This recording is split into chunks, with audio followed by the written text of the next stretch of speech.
News पहुंचाएगा हर खबर आप तक।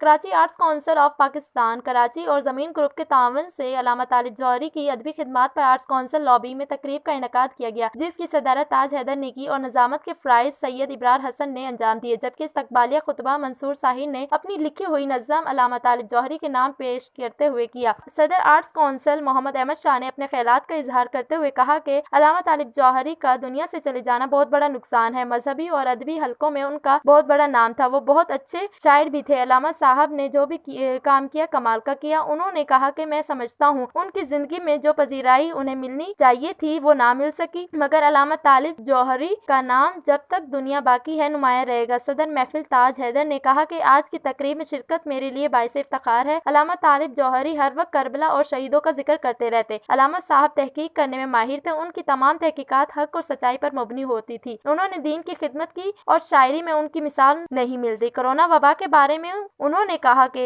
रात को जब आंख खुलती है रो रो कर दुआ करता हूँ, अल्लाह ताला तमाम लोगों को इससे महफूज रखे। मेरे लिए एजाज की बात है कि आज मैं यहाँ से बहुत कुछ सीख कर जा रहा हूँ। अल्लामा बाकिर हुसैन ज़ैदी ने कहा, हमें अल्लामा साहब के तमाम शेरी असासों को महफूज करना होगा ताकि आने वाली नस्लें इससे कुछ सीख सकें, क्योंकि अब तक हमारे नौजवान तलबा को ये मालूम नहीं कि इल्म और मालूमात किसे कहते हैं। अगर हम अल्लामा तालिब जौहरी की तहरीर, नज़्में, गज़लियात और खुताबत को पेश नज़र रखें तो इसमें उन्होंने कलमात को नफ्स पर इतलाक पजीर किया। कैमरा टीम के साथ Zarvina Munir, CNBC city news Karachi. इस वीडियो को लाइक करें, हमारे चैनल को सब्सक्राइब कर बेल आइकन जरूर प्रेस करें हमारी न्यू वीडियो सबसे पहले देखने के लिए।